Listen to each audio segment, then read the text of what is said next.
just on pause? Okay, Okay. great. All right.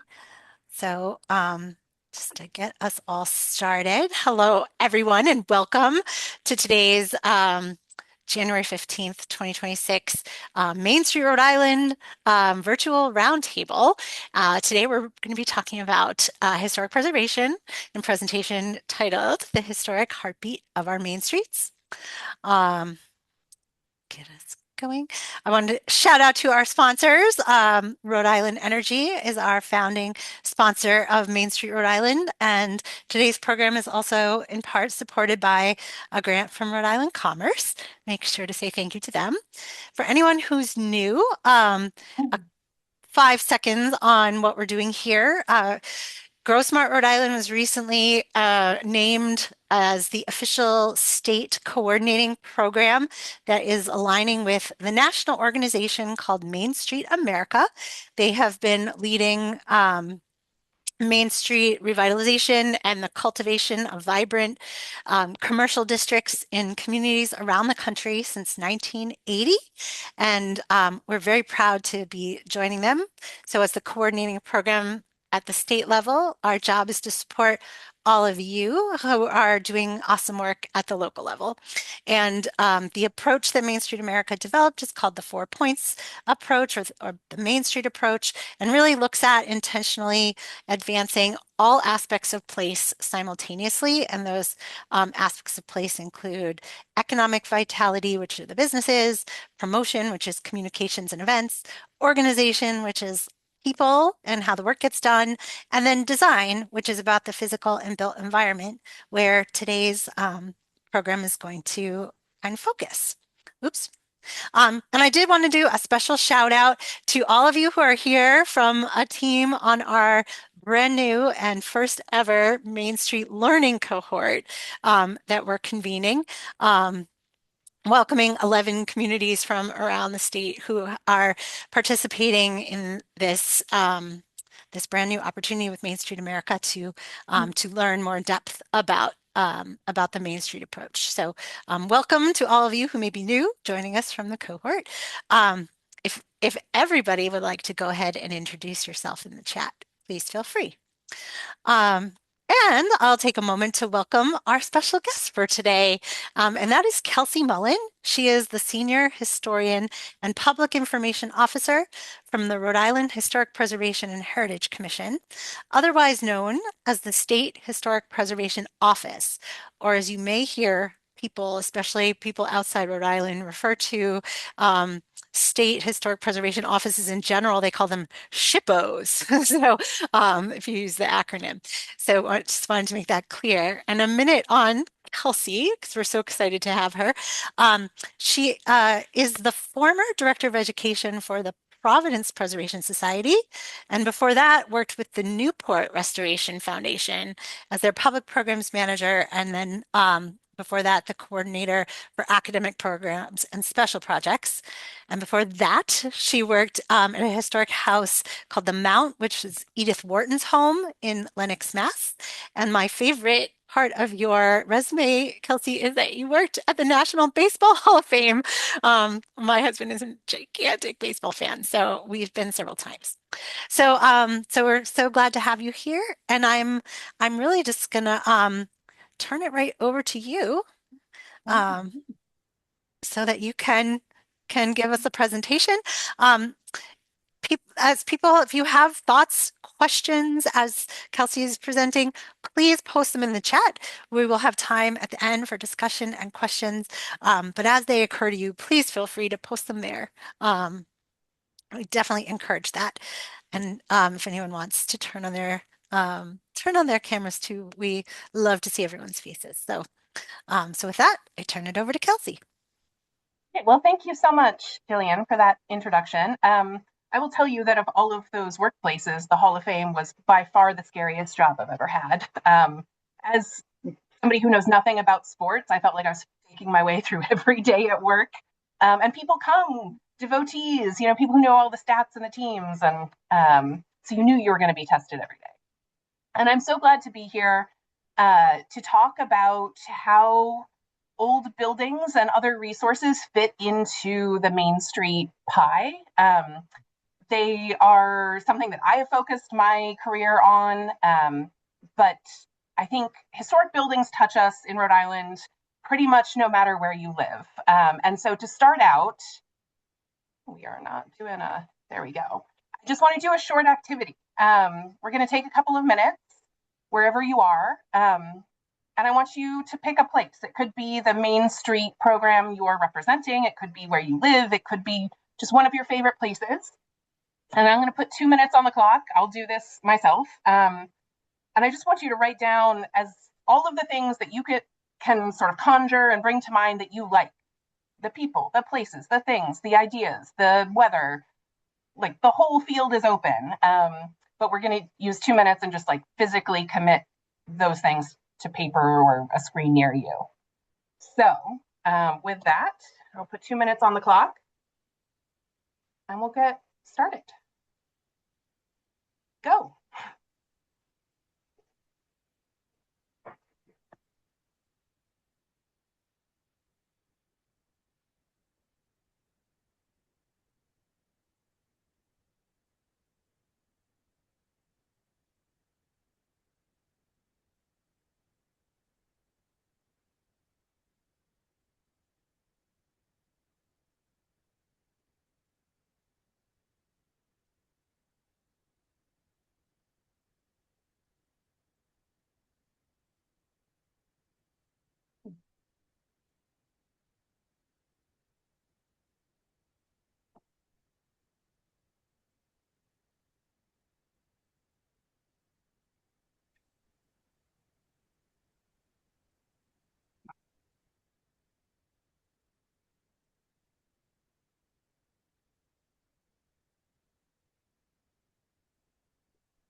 Like 15 or so seconds left. So finish up your last couple of thoughts if you have them.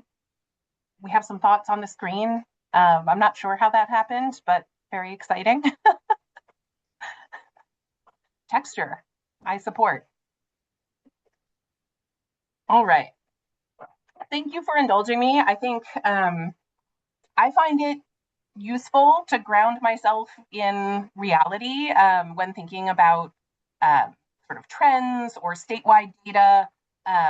Being able to sort of conjure the place that means something to you and understand why it means something to you can be really valuable in trying to reproduce those things, protect those things, bring them to new spots and whatnot. So my example, what I was thinking about was my hometown. This is Great Barrington, Massachusetts, out in Western Mass. Um, and although I live in Providence now, I have always been sort of a small town person, and I love a small downtown corridor deeply. The thing, like, there's so many things I like about this place. There's an amazing ice cream spot. Like the crosswalks are delineated and tell you something about the town's values. Like I could go on, but I really want to hear from a couple of you some highlights from the list you generated. Is anybody willing to share?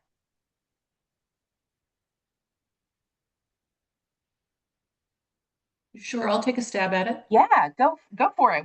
What sort of place did you choose? I'm a new transplant to Hopkinton, Rhode Island, and specifically to the Hope Valley Village in Amazing. Hopkinton. Yeah. And the things that I like about the main street in Hope Valley, a few different things. First off, I find it to be a very walkable main street. It has, it's got all the sidewalks, the crosswalks, and it seems to be very accessible.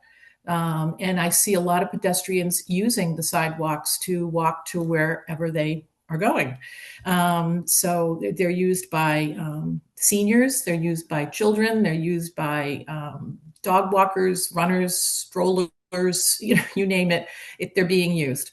So it just creates a really nice environment, I think. Plus, it helps that they're tree lined.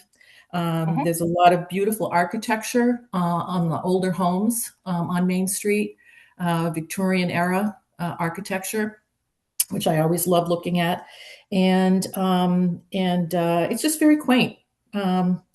However,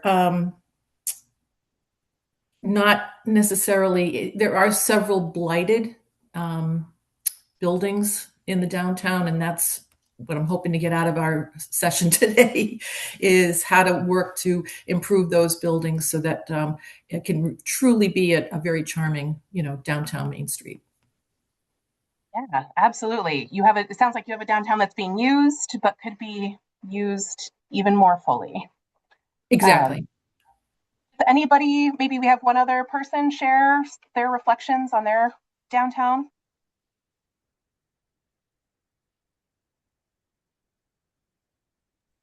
I can go. First of all, I just want to preface by saying that on behalf of the GrowSmart team, we have no idea how texture got written across the screen here, and we're trying to puzzle through that. This is a new Zoom thing that's going on. But I will say that I actually wrote down texture as one of the things that I love about the place that came to mind for me, which was Cranston Street in Providence, which I had such a blast going through recently with my kids because of the texture of the street, the music, sometimes competing music. I wrote about energy, strangers, making unexpected connections with people I don't know, and the great pleasure of that.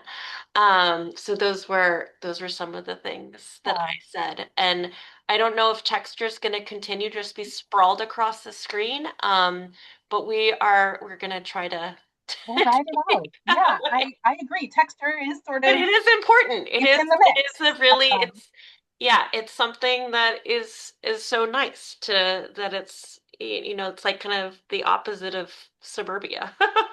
Exactly. And there are some scholars out there who really do look at how psychologically we respond to different materials, and Yeah. it like brick gives us better feelings than concrete. Um, so thank you all for sharing and for participating in that activity.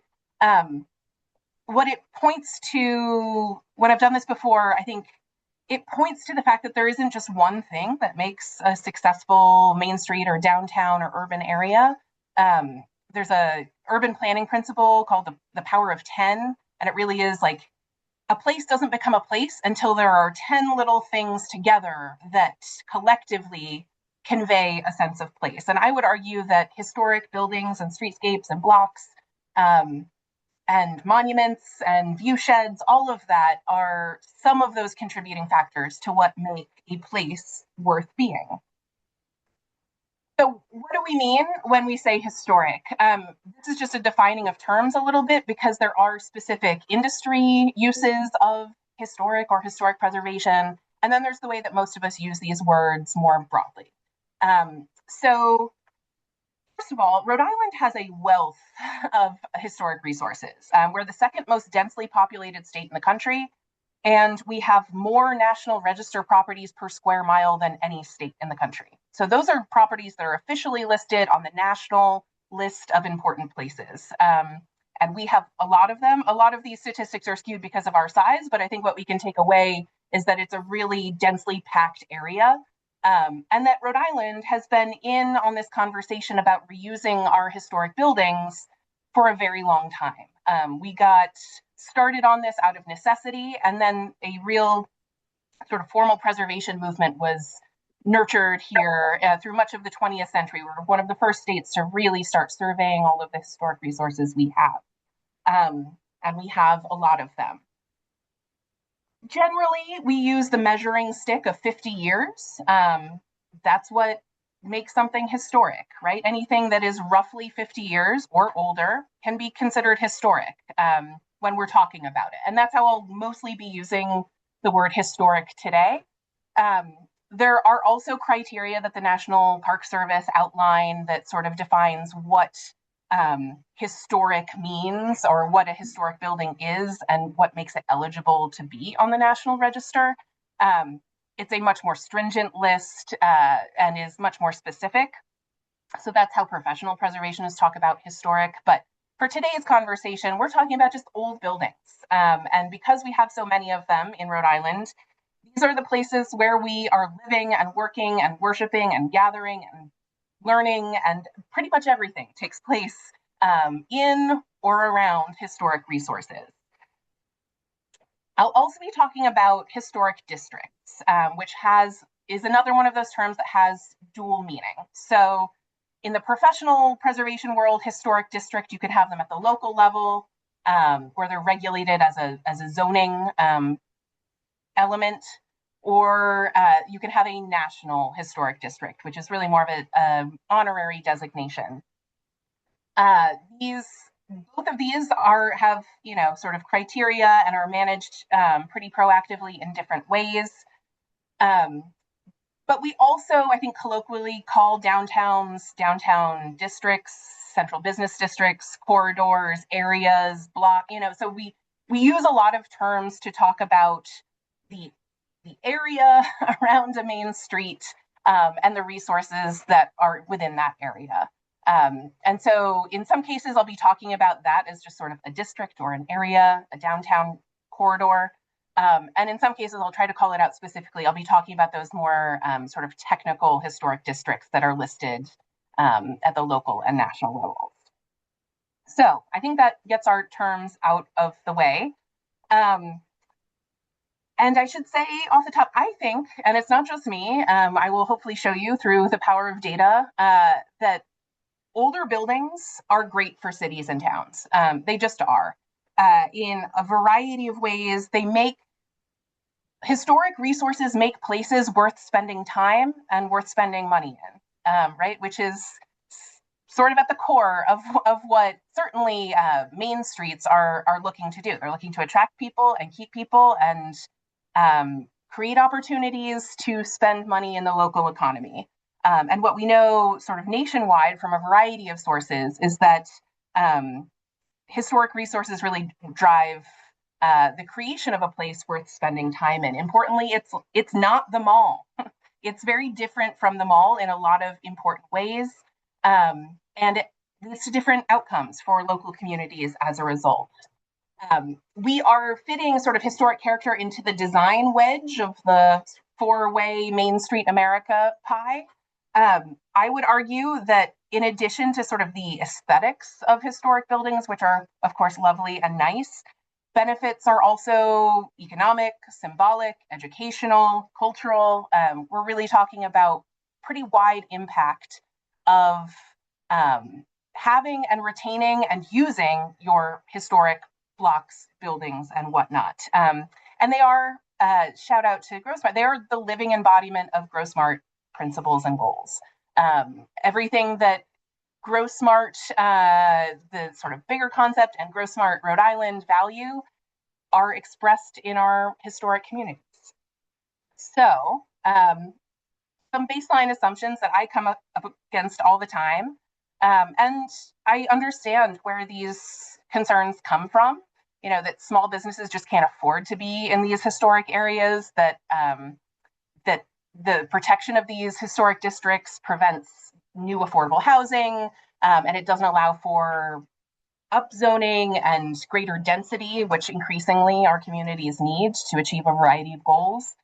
This idea that historic preservation freezes a place in time and creates some like a museum. And Forbes magazine actually just had an article called "Historic Designations Are Ruining Cities" a few years ago. So these ideas, I think, are pretty common, and it gets bogged down in the language of preservation, but another word for preservation is just adaptive reuse. Like we're reusing the resources we have, and we're trying to make smart decisions about what kinds of uses and how these buildings evolve and grow over time.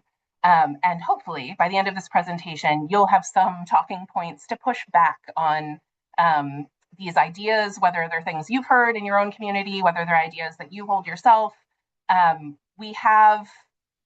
Preservationists have not always been their best advocate, and we are not always good at sharing the real data that we have that refutes some of these ideas. So, one of those reports that we're very lucky to have recently produced is called 24 Reasons Historic Resources Are Good for Your Community. It was generated by a firm that is actually sort of based out of Rhode Island, although they function nationally, called Place Economics. And these are just some of the reasons that they outline in that report, that historic resources are good for communities and smart growth goals are right in the mix. I cannot possibly touch on every single one of these and give you the receipts to back it up, but I promise you, if you read this report, and I encourage you to do that, there are lots of very specific examples and statistics that support this argument. Okay, so what does the data say? We have, I'm going to be talking sort of nationally in aggregate first, and then we'll drill down on Rhode Island specifically. So these reports, and I've listed them at the end in addition to some other resources. I've only used anything that was generated since 2015 because, really anything older than that is less useful. There are fewer reports than I would like sort of post-pandemic because that is a huge economic disruption event, which certainly has changed some things. But we do have some reports that come right up to 22, 23. And I hope there will be more data to sort of play out what has happened in the last 10 years or so. The findings across these studies tell a pretty straightforward and compelling story, that historic buildings and streetscapes are good for people and good for business, which are two of the primary concerns of local municipalities. This is also a fairly widespread issue. This isn't hyper local. This isn't sort of a niche area. In 2023, I think it was, the American Institute of Architects shared that the majority, 51%, so the small majority of billings across all construction companies in the nation, the majority was devoted to adaptive reuse, to rehabbing old buildings, to updating existing buildings rather than new construction. So this is at least 50% of the building activity that is happening in the country, and deserves, sort of our full attention as a result. So I mentioned that these historic corridors tend to perform well across the board. And from that big list of 24 reasons, here are some of those reasons. And the next couple of slides are really dense on text, which I hate. But I do know that sometimes people like to see the numbers and learn better that way. So that's why all of this is here. But neighborhood health and vitality is a big area. Do people have quality of life? Is there, do people want to stay where they are? Are they investing in where they are? Do they report general satisfaction and happiness? These are things that historic neighborhoods deliver. The walkability, the density. They tend more so than non-historic areas. Historic areas mirror the city's demographics more closely, which is counterintuitive. But we see this bear out across big and small towns and cities across the United States. And if you were curious about a particular area, again, some of these reports might be able to speak specifically to that. For also where the density of cultural and social activity happens, right? If you are a library user, if you enjoy public art, if you are using social services of any kind, these occur sort of in twice the number in these historic corridors than they do in non-historic corridors. They're home to more of our small businesses, and we know small businesses are where a lot of growth happens in terms of jobs and economic growth. So you want to nurture the areas where small businesses are and help them survive and thrive. And historic areas also just are more stable economically. When the economy is bad, the sort of assessed value, the property values don't decline as quickly. They recover more quickly once markets start to trend up again. And they're just a little bit more stable. Protecting a historic neighborhood is just protecting the context for all of these conditions to exist. Right. And I think that's probably what's happening in most places in Rhode Island is we already have these historic buildings. We're already using them, as shops and restaurants and homes and whatnot. So what I'm urging is just to continue taking care of them and protecting these resources as an important part of your strategy for health and growth. We had at the top of the program, Jillian shared a little bit about the Main Street America program. And over the last nearly 50 years, an incredible amount of investment has happened in these Main Street districts in terms of money and buildings rehabilitated, jobs generated, and new businesses started. Main Street America has been a really important program in supporting cities and towns in protecting some of their historic resources and other investments. And we're so glad that GrowSmart has really taken up this project and that we're seeing renewed excitement around Main Street programs here in Rhode Island. So we know that there is sort of a market advantage to maintaining our historic districts.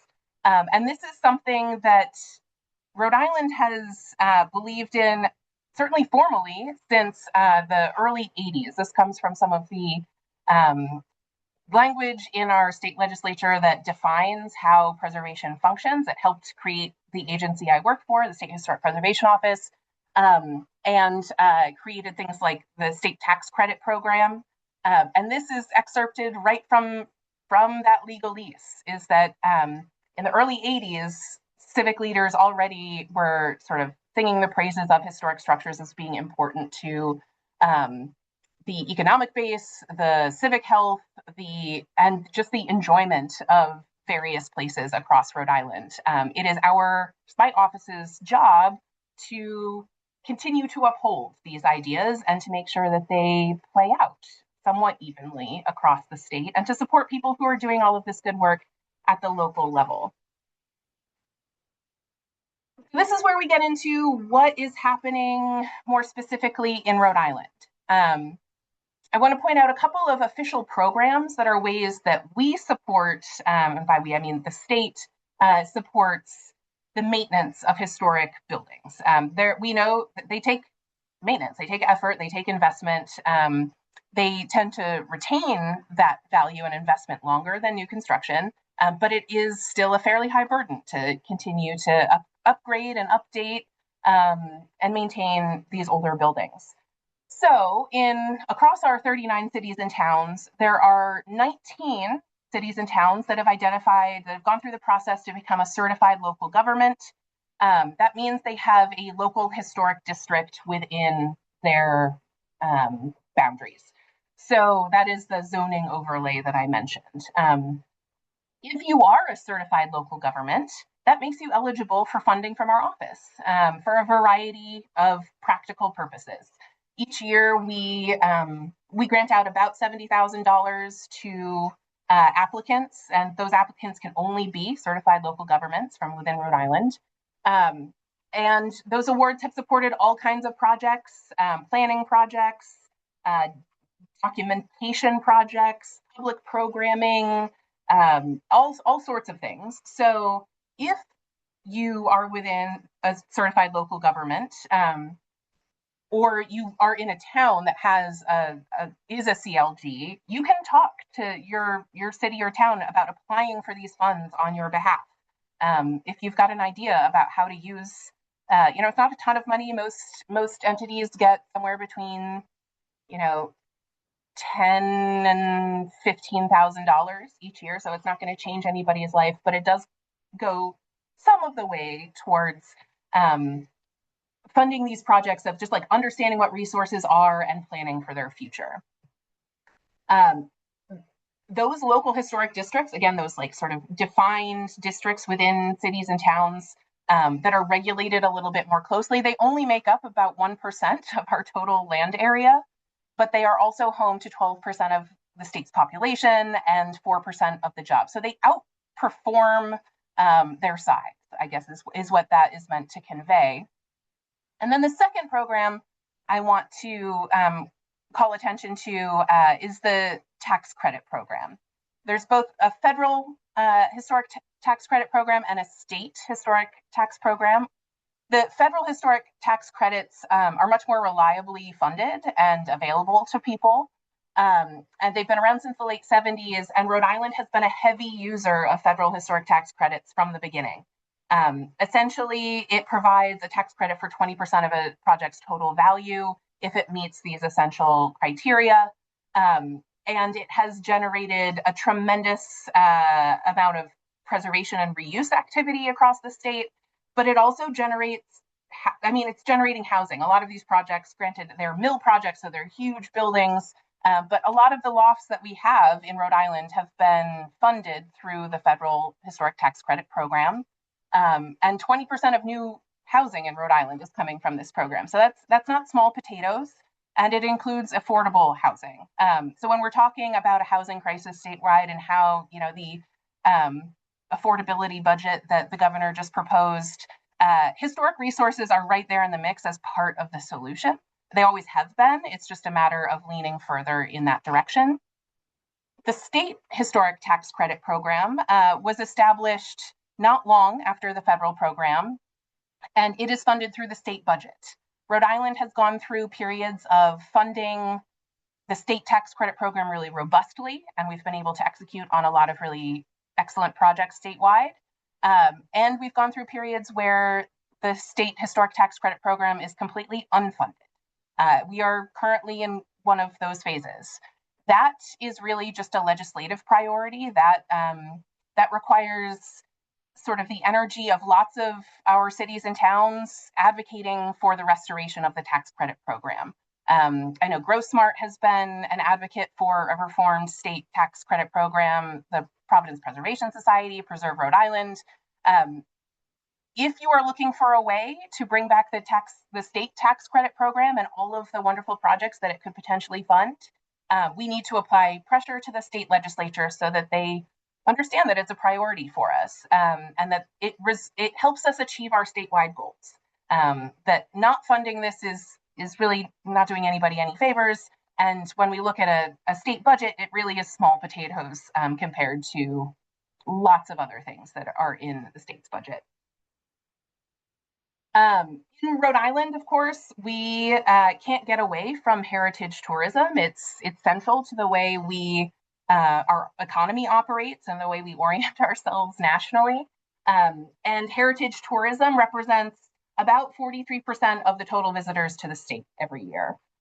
They stay longer, they spend more, they're going to restaurants in historic districts, and there are roughly 25 or so thousand jobs, direct jobs that support this industry. So history, historic preservation, sort of cultural preservation, these are not nice to haves. For us, they're essential, and they contribute to a sense of place, a place that not only we want to be, but other people want to come and visit these places. And then under neighborhood health and vitality, these again come from a report that I think dates to 2018 that focuses on Rhode Island specifically and the economic impact of preservation within our state.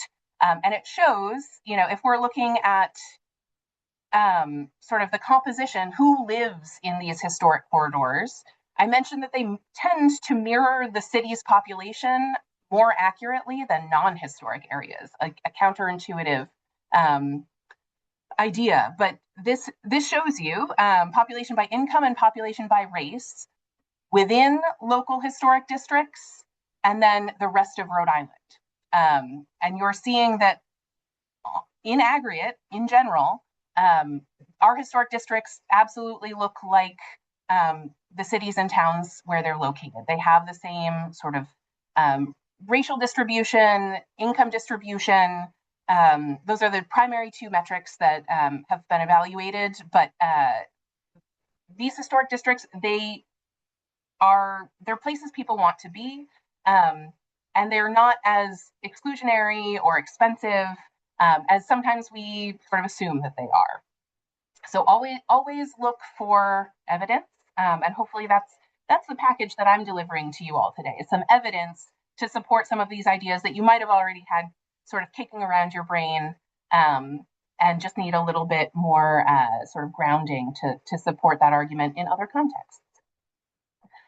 So some of the other categories where historic blocks and buildings perform really well. We've got sustainability is a big one that I haven't really touched on. And the saying goes that the greenest building is the one already built. We need new buildings. That is not to say that we don't need to keep building new houses and constructing new buildings for our needs. Just that the ones we have also need to serve their greatest and highest use as well. They are, here are some other quick facts about historic corridors in general. They're on average 2.5 times more valuable in terms of tax revenue. They're 2 to 5 times denser than non-historic areas. They're home to the majority of small businesses and population growth. They use less energy. So in a survey of New York City, it was an energy survey, and the buildings that were drawing least energy were all buildings over 70 years. So even as we build LEED certified and more environmentally sensitive buildings, we're still seeing historic buildings and blocks outperform new construction in this way. These places hold value, and they reflect our cities and towns, and they're just really, really important. There is a way in which we can measure this in a pretty concrete way. The National Trust for Historic Preservation a number of years ago, they published the Atlas of Re-urbanism, where essentially they wanted to look at cities across the country and see if they could prove some of these ideas about all the goodness that preservationists tend to associate with older areas. They wanted to see if it bore out nationally. And so they came up with a measurement system, and they were measuring urban character across a few variables. So they were looking very granularly at 100 cities across the United States, and measuring them on a half block by half block basis. So they were really looking very closely at how certain areas of each of these 100 cities performed relative to the number of historic resources in that area. They were measuring the economic vitality, sort of the inclusiveness and diversity in not only in population, but in business type, as well as the density of each block, essentially, in these 100 cities. So this gives you a good sense, if you're measuring a city's sort of character or character score, it gives you a sense of where your historic resources are and how they're performing in these 3 areas: economic vitality, inclusiveness, and density.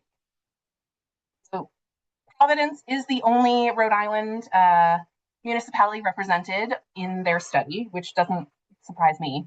And Providence, I know, is not representative of the state and its many smaller cities and towns, but this does give us a data point about how Providence performed in this urban character score measurement process. So compared to areas with large new structures, character-rich blocks of older, smaller, mixed-age buildings in Providence, which are identified by the darker red areas on the map there, they have twice the population density, 65% more jobs in small businesses, 44% more jobs in new businesses, so businesses under 3 years old, and 82% more women and minority-owned businesses. Providence performs very well on this character score assessment, but it's not alone. It's not an outlier. So again, if you want to take a look at the broader data, and see what it says more specifically. And in other cities across the country that you might also be familiar with, this all lives in the Atlas of Re-Urbanism, that is a product of the National Trust for Historic Preservation.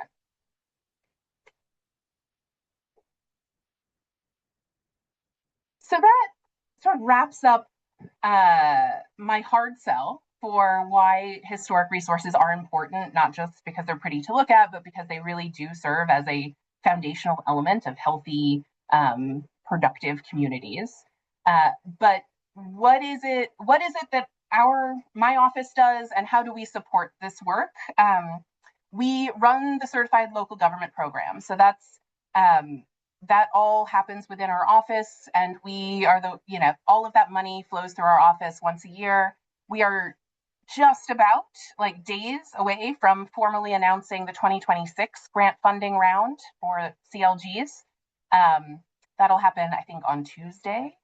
And we, again, have sort of $70,000 or so to distribute across the 19 potential applicants. I will say that each year we tend to see applications from the same communities. There are some heavy hitters that make good use of this program, and there are some communities that almost never apply.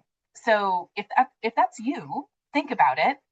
And if you are not yet a certified local government, for example, I think Little Compton is not a certified local government, and they've had some preservation concerns in their community over the last couple of years. You can become one. It's a process. There's some paperwork to file and some deadlines to hit, but it is not an onerous process, and it opens up this regular, if not robust stream of funding every year. We also administer and advise groups on tax credit projects. So whether it is a state tax credit project in a year where we have those funds, or whether it's a federal historic tax credit project, we have staff in our office who help project developers make it work, make the numbers work, meet the requirements of the program, get their paperwork in order. If you are using federal historic tax credit money, you may have noticed that one of the criterion is that the property must be on the National Register. It doesn't already need to be on the National Register, and most often we see projects come to us where there's interest in using the tax credit program, and so over the life of that project, a nomination is written and submitted to the National Park Service so that it can get on the National Register. We are also sort of have our fingers in heritage tourism and supporting the organizations and municipalities that are playing in that space. We ourselves produce some programming, but most often we're out there supporting local efforts. And we make sure that these resources we know about, whether that's a study or additional grant funding through another source, is made available, that people know about it within Rhode Island, and sort of spreading that news, getting that information in front of the people who need it is another sort of pillar of what we do. We are also involved in the Rhode Island 250th birthday commemorative year. We are now officially in 2026, and some cities and towns have already started their activity. Some of them were putting on programs late last fall as well. This is obviously a nationwide effort. Rhode Island is encouraging lots of activity with our own borders, and there's so much cool stuff happening next year, and there's money to make it happen. So there's one more grant application, grant deadline, as I understand it. There have been a few rounds of funding available through the Rhode Island 250 Commission. The next deadline for grant funds is January 31st. So there's still time to pull together an application. They award no more than $250,000 in each round of funding. And I think there have been 2 rounds already. So some of this money is already being put to work across the state. And money can support all kinds of things. I would encourage you to think about how you can boost the visibility of your historic resources. these are some of the ideas that the commission is looking to fund, but I think sky's the limit on this. I will tell you that there are already lots of firework programs statewide that are being funded this way. But I would love to see a little bit more creativity in, the ways in which we're bringing people together and talking about what it means to, sort of highlight history, whose history we highlight, how visible is that in our community, what other stories should we be telling, what stories from 1776 still resonate today, and I can think of some. These are all efforts that could be supported through the Rhode Island 250 grant program. And these are some of the resources. All of the reports, which are on the right-hand side, in the right-hand column, are available online for free. So you should be able to find those fairly easily. And then the books, find books where you find books. But these are some good ones to get you started if you want to build out your library of resources, and have sort of a backstop for questions about, like, why are we spending attention and time and resources on, making sure our cornices are repaired or whatever the issue may be. So again, I will say that what I've been talking about mostly today is just encouraging you to keep going down the path you're already on. In Rhode Island, we don't have the luxury of sort of ignoring our historic resources because there are so many and everywhere. So you're already engaging with them in some way, whether you are knowingly or not. And we always need a new sort of generation, a new cohort of people who are excited about protecting these resources and, bringing out the value in every possible way. So I'm hopeful that you've joined that club now and that we have more of these allies in this group who are going to be, making arguments in their communities about the importance of historic resources. But if it's something that interests you or you want to learn more, our office is also always available to offer guidance or feedback. We are not just sort of a mechanical office that deals with sort of fiscal programs like tax credits and grants and whatnot, but we are also there just as a sounding board and an advisor in the ways that you're thinking about maximizing your historic resources. So that wraps up my formal presentation, though I am very happy to answer questions and continue this in ways that are directly useful and relevant to you. So that's it, folks. Great. Thank you so much, Kelsey. Do you want to stop sharing your screen so we can Yeah. see each other? And then for people who are new, I'll mention that we will be posting a recording of this session on our website a lot, and we will link to all of those reports that are listed in her at that last slide. And we're usually pretty good about getting that up within a week or so. So you could for those people that were furiously scrambling, hopefully you don't have to do that. Yeah, But no, I was hoping that this presentation might be circulated or at least available for folks afterwards. yes, There's some dense stuff in there. yeah, it looks great. It's so helpful. So yeah, does anyone have questions? I saw that Kristen was asking about Warren. Do you happen to know if Warren is a CLG? I believe Warren is a CLG. Yep. And if you Google like Rhode Island certified local government, not only will that bring you more information about certified local governments, but you should also be able to get a list really quickly of other municipalities that are already a CLG. I envision a world where like maybe all 39 cities and towns are registered in that way. We're about halfway there, so that is not the worst thing, right? But I would love to see. It has been a while since we've had interest from local community about the process of becoming a CLG. So we're like primed and ready for you. If you have questions or interest, just shoot me an email. Great. All right. Anyone else have some questions, thoughts? Anyone here heard, I don't know, heard or feel yourself that those arguments that Kelsey was bringing up at the beginning about historic preservation and want to share a thought on that. I'm just catching up on the chat. These are great comments, guys. I was really surprised by just like how what you were talking about of how historic districts are more of a mirror of the actual community, and that they show so much diversity because in my mind it correlates more with wealth to be able to invest and maintain these Mhm. places. So that was really welcome news for me.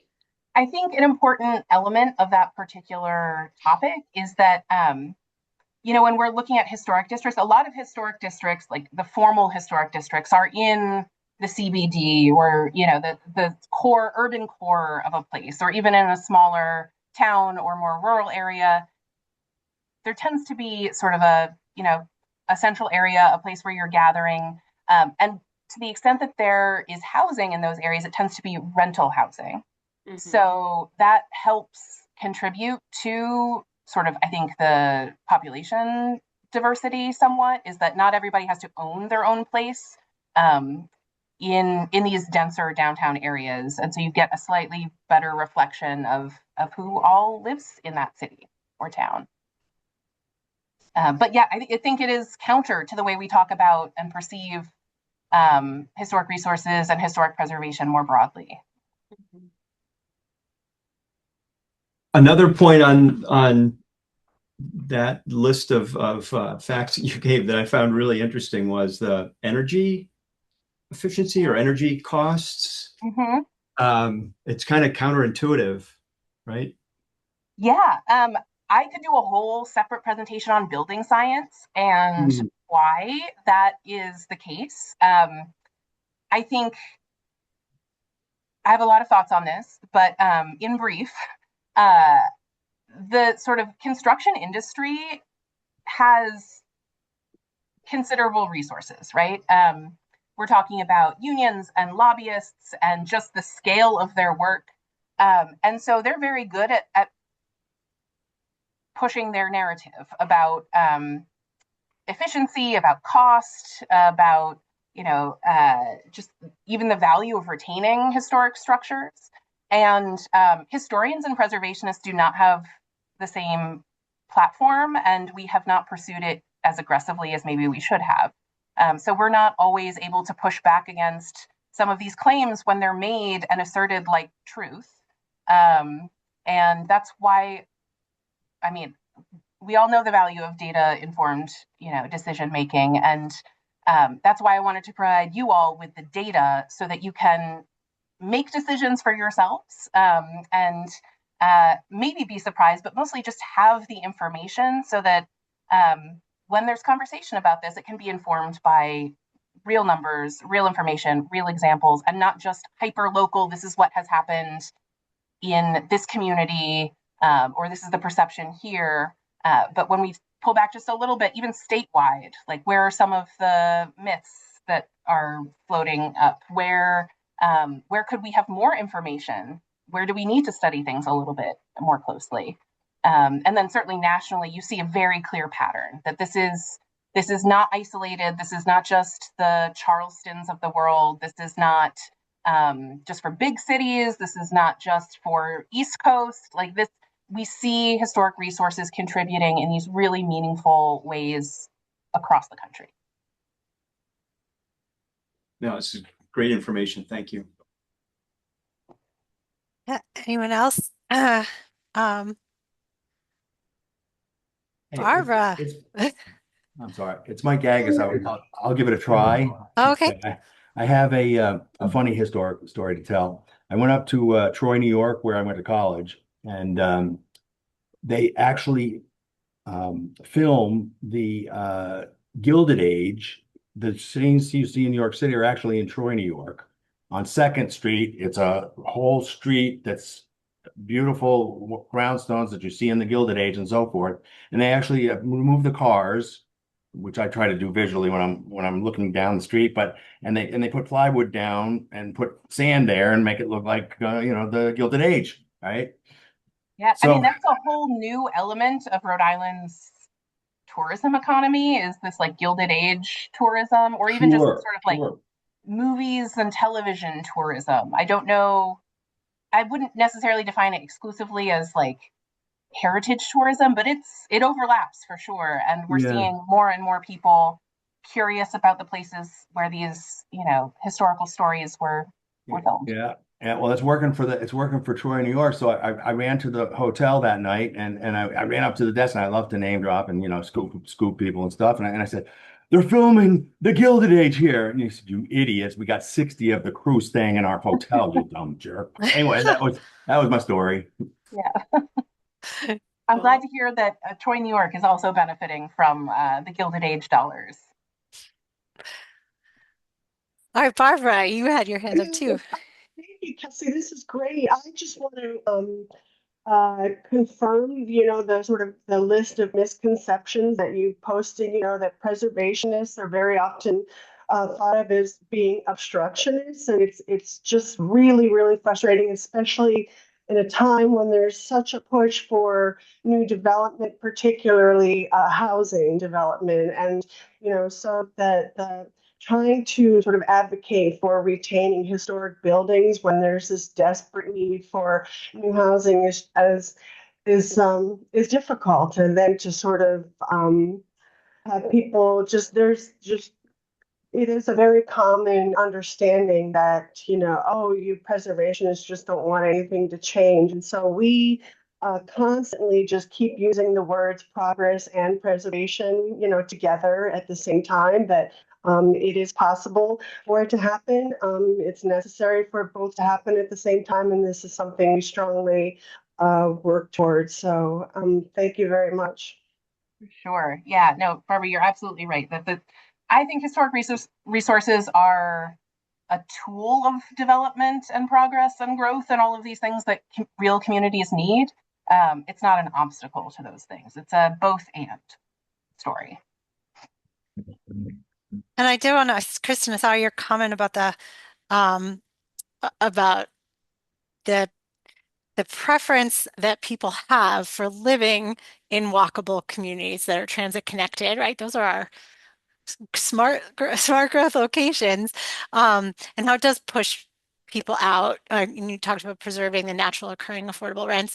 And one thing I'm following and really interested in related to Main Street is this desire to build more places like that. And so I think it's interesting too, if you're going to build new main streets or take places and make them more main streety, which Yes. has been quite an area of interest in Rhode Island as we've been starting this Main Street program. So I think there's going to be a lot more to come on that topic. Yeah. And so that's kind of a good place for us to end because it's 12:58. But thank you so much, Kelsey, for all of that. Fantastic presentation, so much good information. I think we might have to take you up on your offer to come do a another presentation on building science because that sounds fascinating and like something we would definitely be interested in.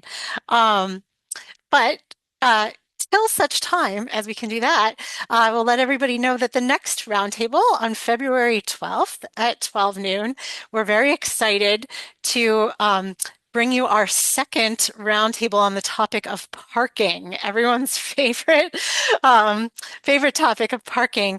And the Roger Williams University Law School launched a housing policy lab in the fall, and their students did all kinds of research, and the team that was researching parking, one of those students will be presenting their findings and how it specifically the parts of it related to Main Street. And I like the idea of calling the places we're talking about our central business districts because I think that is perhaps the best of the terms that we've heard that kind of encapsulates all of all of the different, walkable commercial districts that we talk about. So so that'll be February 12th at noon. I'm very excited about that. And if you're not signed up for our newsletter, please check it out to make sure that you don't miss anything. So so yeah, we'll stay on for a few minutes in case anyone has last things they want to add. But other than that, thank you all for spending an hour of your Thursday with us, and we hope to see you soon. Well, thank you. Thank you.